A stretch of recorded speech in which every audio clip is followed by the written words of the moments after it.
Oi, meus amores, estamos aqui para mais um vídeo de Direito Penal. Hoje eu vou tratar com vocês sobre a ação penal. Bom, a ação penal, né, ela tá mais ligada lá ao processo penal, mas aqui no nosso Código Penal a gente tem também alguns artigos que tratam da ação penal, que são os artigos 100 até o 106. A gente vai trabalhar em cima desses artigos, tá? Bom, o que é a ação penal? A ação penal é o direito de exigir do Estado a aplicação do direito penal objetivo em face daquele indivíduo que praticou um fato típico e ilícito, que praticou um fato tipificado na lei penal incriminadora como uma infração penal. Então, olha só, por meio da ação penal, você exige do Estado, que é quem tem o ius puniente, que tem o direito de punir, né? Você exige do Estado a aplicação do direito penal objetivo. Pra quem não se lembra, eu tenho vídeos aqui no canal falando do direito penal objetivo e subjetivo, tá? Mas só pra relembrar, o direito penal objetivo seria todas as normas penais em vigência, todas as normas penais do ordenamento jurídico brasileiro que estejam em vigor, que estejam vigorando naquela época, tá bom? Então, por meio da ação penal, você exige do Estado a aplicação dessas normas penais que estão em vigência no nosso país, por conta da prática de um fato tipificado em uma lei penal incriminadora como uma infração penal. Então, alguém cometeu uma infração penal, você vai e exige, por meio da ação penal, você exige que o Estado aplique a lei penal incriminadora competente ali, pela prática daquele fato, ok? Beleza, agora que ficou claro que é uma ação penal, né, vou falar um pouquinho das características da ação penal. A gente tem aí 5 características. Primeiro, público. É público porque essa atividade, ela é jurisdicional provocada, né? Essa ação penal, ela é de incumbência de quem? Do poder público. Como eu falei aqui no conceito de ação penal, o que é a ação penal? É exigir do Estado a aplicação do direito penal objetivo. Então, ou seja, quem que vai? A gente exige do Estado, mas quem vai aplicar esse direito penal objetivo é o Estado e é o poder público. Então, tem essa característica público por isso, né? Porque só quem tem o ius puniendi é o Estado. Ele que é o detentor do ius puniendi. Segunda característica seria ser subjetivo. Subjetivo no sentido de que o titular do direito de ação vai exigir do Estado esta prestação jurisdicional. Terceira característica é que ele é autônomo. Dizer que o direito de ação é autônomo quer dizer que ele não está vinculado, que ele não está preso, né? Que ele é independente da efetiva existência do direito material, né? Ou seja, não precisa estar certo ali, certinho, a existência do direito que está se invocando ali, né? É por meio da ação penal que você vai desenrolar o direito material. Então ele é autônomo porque ele independe da efetiva existência do direito material.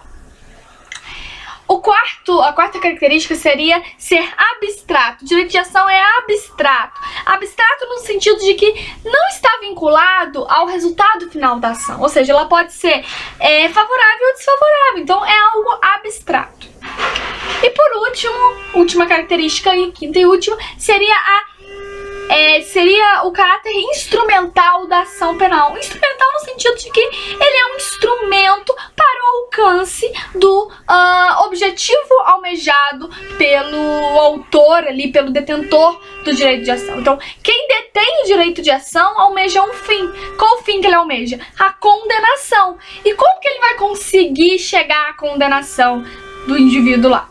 Por meio da ação penal. Então, a ação penal é um instrumento para que o detentor do direito de ação atinja o seu objetivo. Então, por exemplo, Joãozinho matou meu irmão, eu quero a condenação dele. Como que eu vou conseguir que ele seja condenado? Por meio da ação penal. Então, a ação penal é um instrumento para o fim que eu almejo, qual seja a condenação do Joãozinho, ok? Então, público, subjetivo, autônomo, abstrato e instrumental. Beleza, vistas as características, vamos passar aqui para a classificação da ação penal. O que acontece? A gente tem 2 tipos de classificação. Temos a classificação quanto à tutela jurisdicional provocada, ou seja, quanto ao direito que eu estou, a proteção do direito que eu estou exigindo, né, do Estado, quanto à proteção jurisdicional que eu estou invocando.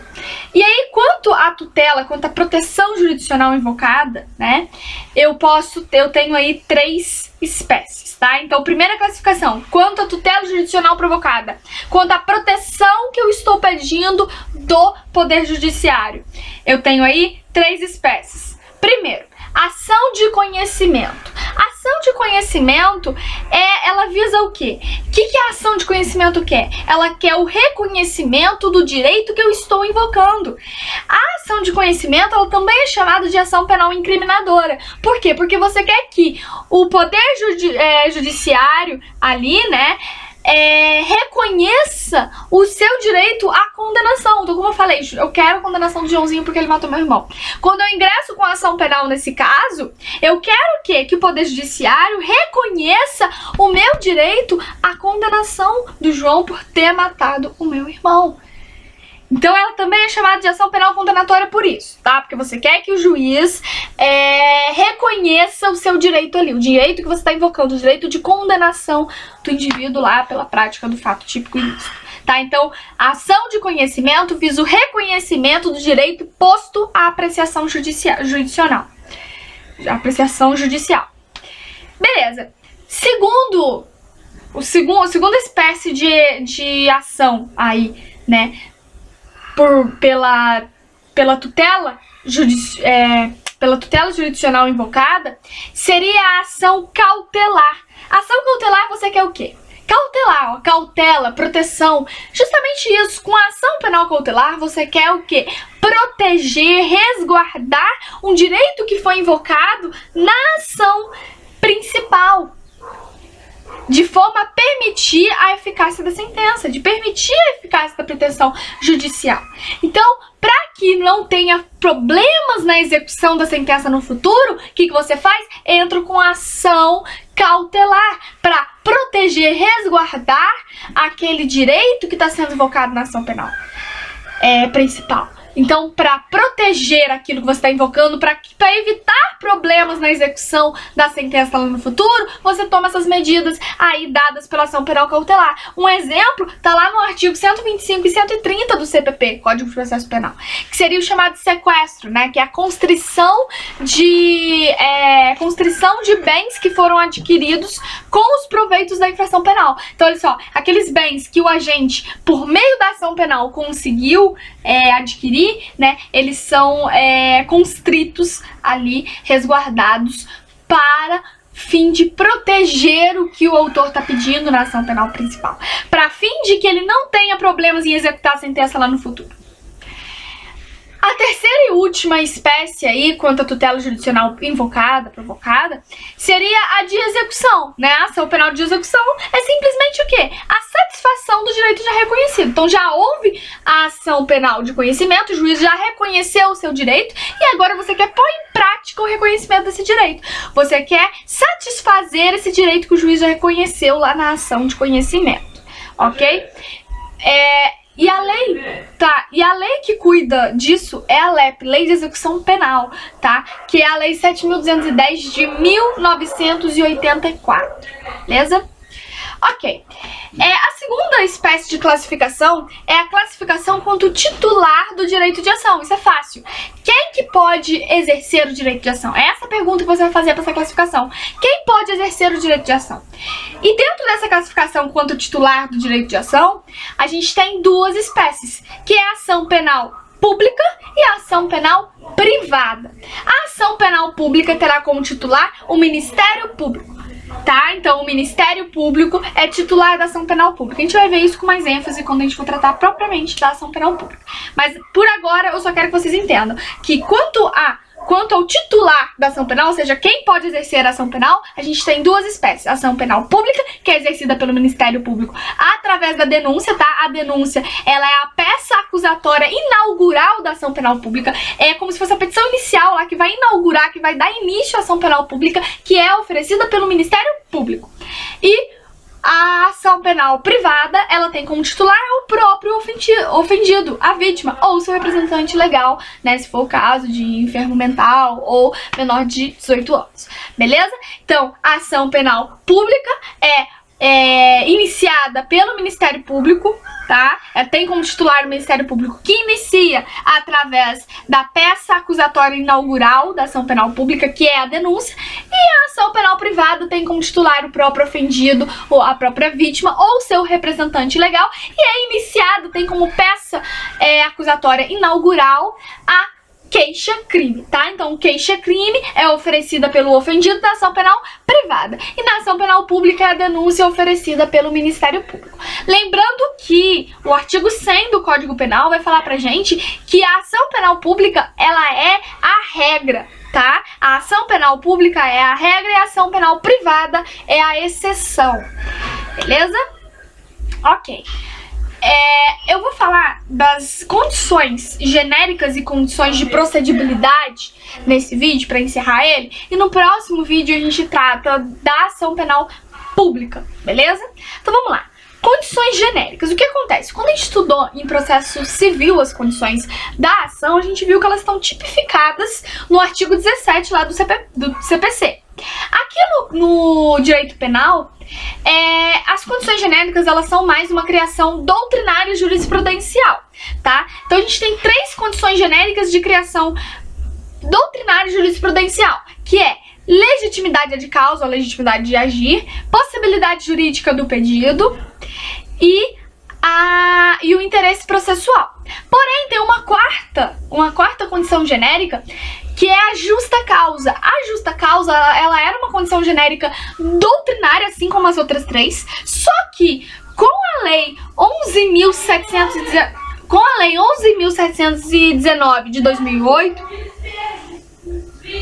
ela deu uma nova redação ao artigo 395 do Código de Processo Penal. Então a Lei 11.719 de 2008 veio reformando o artigo 395 da lei do CPP, do Código de Processo Penal, e aí colocou lá como uma causa de rejeição da denúncia, lá no seu inciso 3, a falta da justa causa. Então, ou seja, a Lei 11.719 de 2008, ela veio tipificando a condição genérica da justa causa, tá? Então, a justa causa, que antes era uma condição genérica doutrinária, agora está tipificada no artigo 395, inciso 3, como causa de rejeição da denúncia lá no CPP, lá no Código de Processo Penal.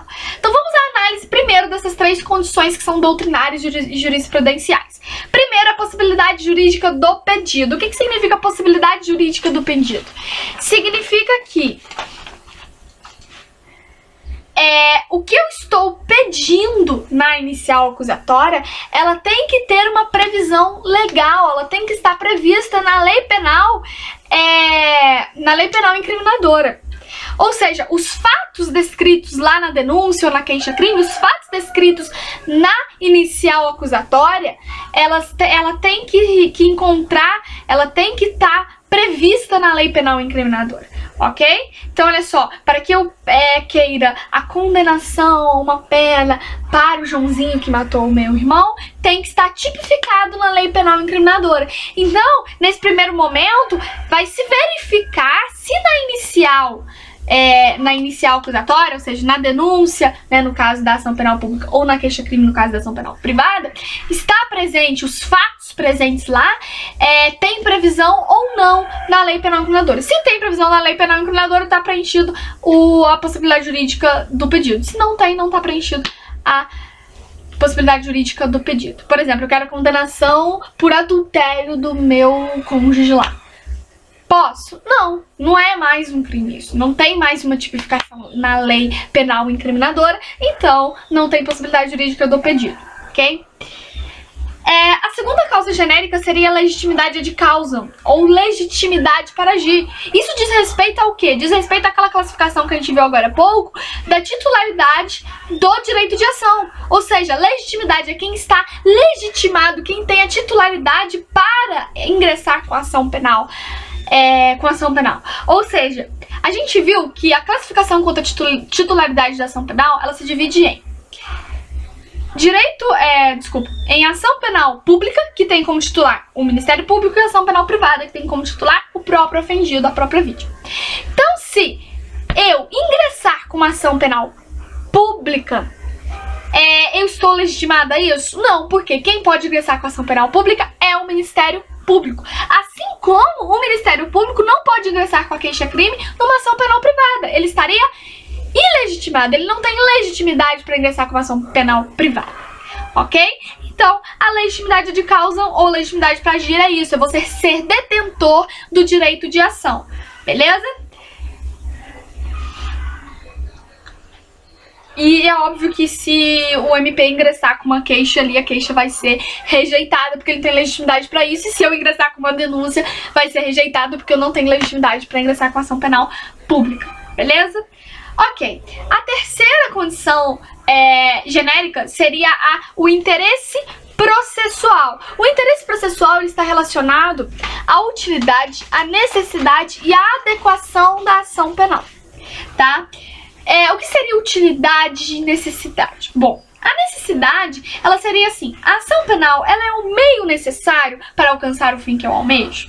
Porque, olha só, o que acontece? O artigo 5º, inciso 54 da Constituição Federal vai falar pra gente que ninguém pode ser privado da sua liberdade sem antes passar pelo devido processo legal. Então eu não posso privar ninguém da liberdade sem antes passar pela ação penal, sem antes passar pelo devido processo legal. Então, ou seja, se eu quero a condenação de alguém, se eu quero que alguém cumpra uma pena privativa de liberdade, por óbvio, eu necessito da ação penal. Ou seja, a ação penal, ela é um meio necessário para que eu consiga a condenação de alguém, beleza? Então, olha só, teria interesse de agir, então. Eu ingresso com uma ação porque eu quero que o Joãozinho seja condenado a uma pena privativa de liberdade por ter executado meu irmão, por ter matado meu irmão. Então, tem necessidade no ingresso da ação penal. Aí. Beleza? A utilidade seria a eficácia da condenação.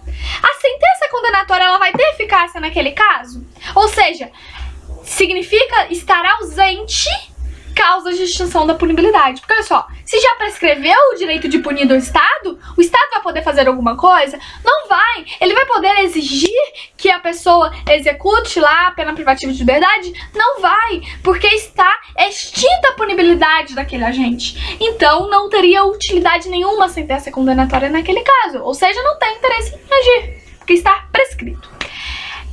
Por último, a adequação seria a ação penal, ela está adequada, aquela ação penal que eu estou ingressando, ela está adequada, ela é compatível com o que eu quero, com a condenação que eu quero, beleza? Então, utilidade será a sentença condenatória útil, ter eficácia, vai poder produzir efeitos, ou seja, não tem nenhuma causa extintiva de punibilidade. Necessidade, a ação penal é um meio necessário para o fim que eu almejo, e por último ali a adequação, tudo isso compõe o interesse de agir, beleza? Por último, a justa causa, que seria a condição genérica que está tipificada, né, no CPP lá, no artigo 395, inciso 3. O que acontece? O que seria essa justa causa? A justa causa, ela seria um lastro mínimo de provas, um lastro mínimo de prova. Como assim? Bom, o que acontece? Só o fato de eu ingressar com uma ação penal contra uma pessoa, isso já mexe com a estrutura da dignidade dela. Ela nem precisa ser condenada, só o fato de ter uma ação penal transitando contra ela já mexe com a dignidade, com o status da dignidade daquela pessoa. Então, é necessário essa justa causa, é necessário esse lastro mínimo de prova, ou seja, uma fumaça ali, né? Já viu aquilo onde há fumaça, fogo? Então, precisa dessa fumaça para que eu possa ingressar com uma ação penal, né? Que tem esse lastro mínimo de prova, que dê uma margem aí pra acreditar que aquela pessoa é mesmo quem executou, quem praticou aquele fato típico e ilícito, tá? E como é obtido esse lastro mínimo de prova? Esse lastro mínimo de prova, essa justa causa, ela é fornecida através do inquérito policial, das peças de informação, dos procedimentos investigatórios, enfim, tudo isso que vai acompanhar a linha inicial acusatória, beleza? Que vai acompanhar a denúncia ou a queixa-crime, tá? Então, inquérito policial, as peças de informação, os procedimentos investigatórios vão acompanhar a denúncia e a queixa-crime, fornecendo esse lastro mínimo de provas, essa justa causa, beleza? Ok.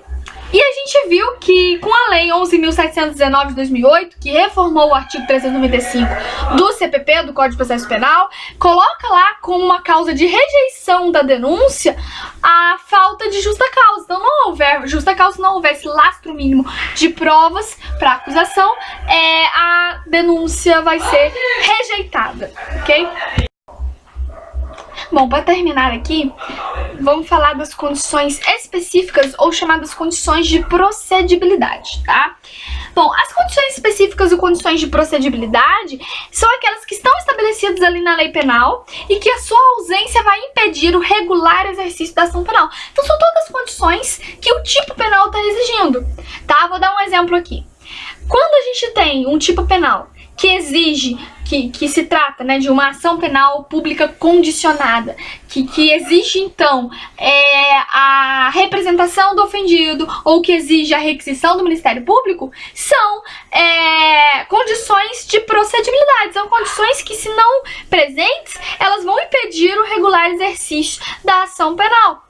Um outro exemplo seria lá no artigo 7º do Código Penal, que exige a entrada do agente em território nacional em caso de crime praticado no exterior. O crime que foi praticado no exterior, você precisa que o agente ingresse, que entre em território nacional, para que tenha ação penal aqui. Então, isso é uma condição de procedibilidade, uma condição para garantir o regular exercício da ação penal, tá? Então são todas aquelas condições que a lei está exigindo naquele caso concreto, beleza? Genérica já alcança todos, né? Então é só para vocês entenderem mesmo assim, porque as condições de procedibilidade, diferentes das genéricas, elas não estão certinhas ali, né? Estão espalhadas por aí, são tudo aquilo que a lei penal naquele caso concreto vai exigir como condição de procedimento ali para a realização regular do exercício do direito de ação. No próximo vídeo eu vou começar a tratar da ação penal pública em si, e a gente vai falar de tudo da ação penal pública. Esse primeiro vídeo foi mesmo uma coisa mais geral para entender a ação penal, beleza? Então até o próximo vídeo, espero que tenha sido útil. Qualquer coisa, os comentários estão aqui para dúvidas, sugestões, e também deixo meu e-mail aqui na descrição do vídeo para quem quiser.